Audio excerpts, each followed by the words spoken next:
Halo teman-teman, di sini kami akan menjelaskan tentang sistem ekskresi manusia. Apa saja ya? Nah, berikut merupakan gambar dari sistem ekskresi manusia. Ada ginjal, kulit, paru-paru, dan hati.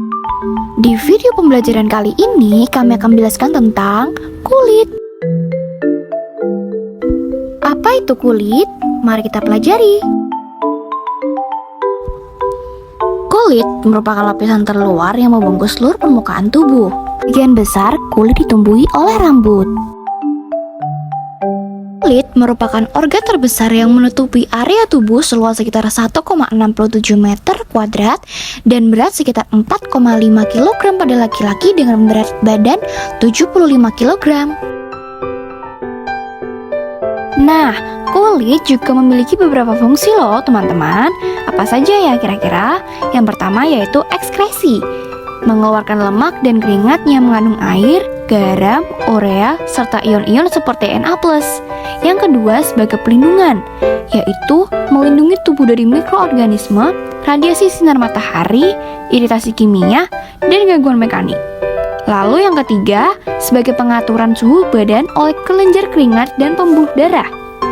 Yang keempat yaitu metabolisme, menyintesis vitamin D dengan bantuan sinar matahari dan menyimpan lemak sebagai sumber energi cadangan.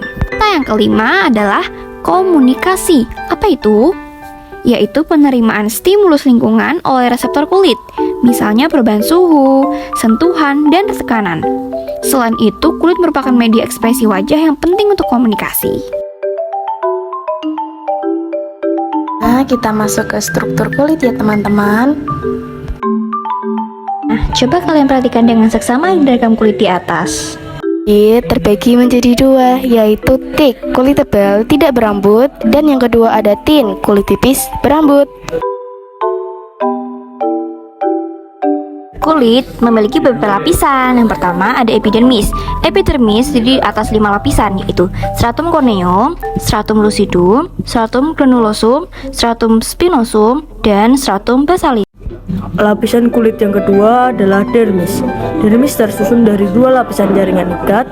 Yang pertama adalah lapisan papilar dan yang kedua adalah lapisan retikuler. Lapisan kulit yang terakhir yaitu ada hipodermis atau subcutaneus.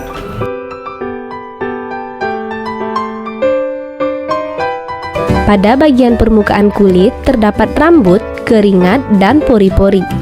Lapisan penyusun kulit terdiri dari lapisan kulit ari atau epidermis, lapisan kulit jangat atau dermis, terdapat kelenjar minyak, kelenjar keringat, akar rambut, pembuluh darah, dan saraf. Kemudian, lapisan hipodermis yang terdapat jaringan lemak sebagai cadangan makanan dan pengatur suhu tubuh.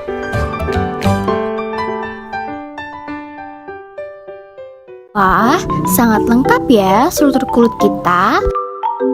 Dermis kulit juga disusun oleh berbagai macam lapisan, yaitu lapisan permukaan yang berisi sel-sel kulit yang mati, lapisan tanduk, lapisan tidak berpigmen, lapisan berpigmen, lapisan sel duri, dan lapisan pembentuk sel baru.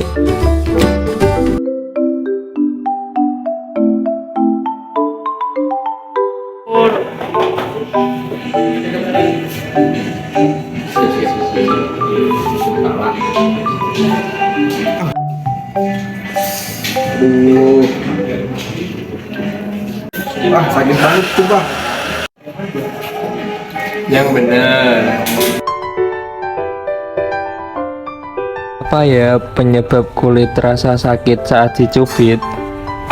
Saat dicubit agak kuat, ujung-ujung syaraf akan bereaksi dan rangsang diteruskan ke otak serta diterjemahkan sebagai rasa sakit dan nyeri. Betul sekali, jadi itulah alasan mengapa kulit terasa sakit saat dicubit.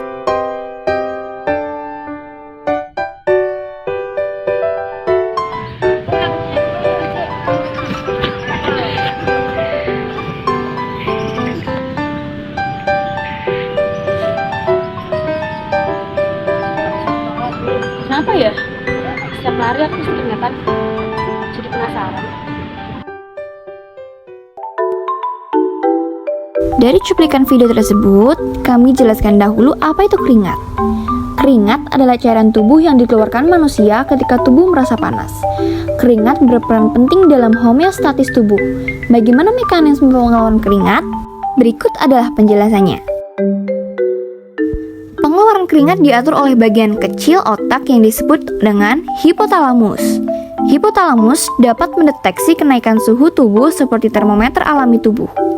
Hipotalamus mendeteksi perubahan suhu tubuh dan merespons dengan memberikan umpan balik untuk mencegah kerusakan tubuh akibat terlalu panas ataupun terlalu dingin. Dilansir dari Ensiklopedia Britannica, perintah dari hipotalamus tersebut di bawah sistem saraf parasimpatis dan merangsang kelenjar keringat ekrin untuk memproduksi keringat dan mengeluarkannya. Dan berikut ini adalah mekanisme singkat tentang pengeluaran keringat.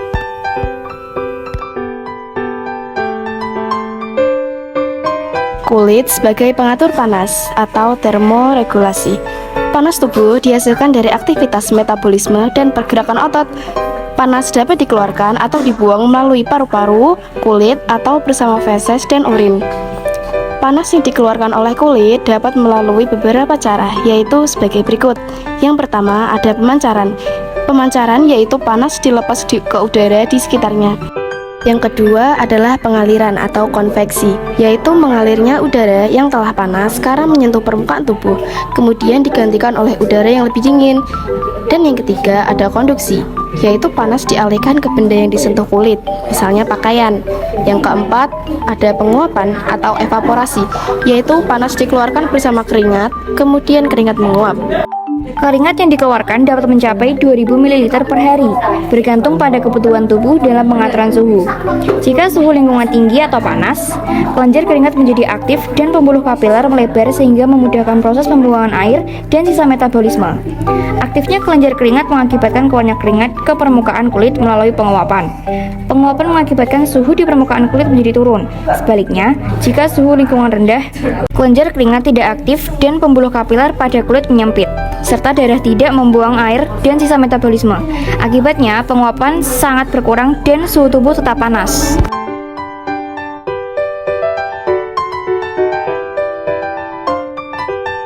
Masuk ke materi kelenjar pada kulit. A. Ada kelenjar keringat sudorifera. Kelenjar keringat ini terdapat di lapisan dermis. Kelenjar keringat dapat dibedakan menjadi dua macam, yaitu ekrin dan apokrin. Apa saja itu? Mari kita pelajari. Yang pertama adalah ekrin. Ekrin merupakan kelenjar keringat tubular sederhana dan berpilin, tidak berhubungan dengan folikel rambut, serta tersebar meluas ke seluruh tubuh terutama pada dahi, telapak tangan, dan kaki. Sekresi keringat dari kelenjar ini mengandung air yang membantu pendinginan melalui penguapan untuk mempertahankan suhu tubuh. Kemudian kelenjar keringat yang kedua adalah apokrin. Apokrin merupakan kelenjar keringat yang besar dan bercabang dengan penyebaran yang terbatas pada bagian tubuh tertentu, misalnya pada aksila atau ketiak, areola payudara, dan area genital. Sekresi dari kelenjar ini pada awalnya tidak berbau, yang kemudian akan berbau karena bakteri. Dan kelenjar keringat yang kedua ada kelenjar sebaceus, mengeluarkan sebum yang biasanya dialirkan ke folikel rambut. Sebum adalah campuran lemak, zat lilin, minyak, dan pecahan-pecahan sel. Sebum berfungsi sebagai pelembut kulit, bakterisida, dan sebagai pertahanan terhadap evaporasi.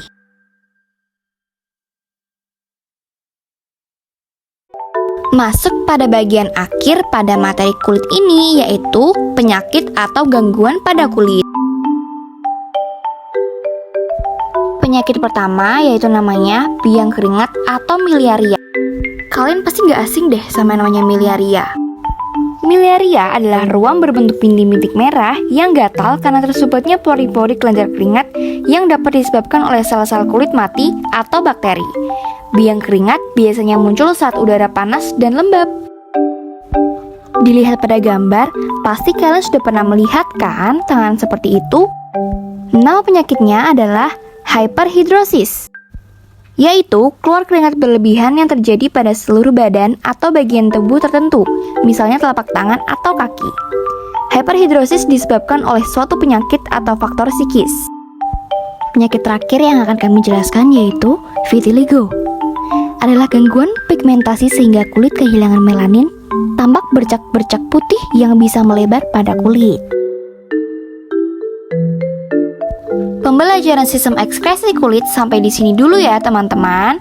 Berikut adalah anggota kelompok 3 biologi. Sampai jumpa.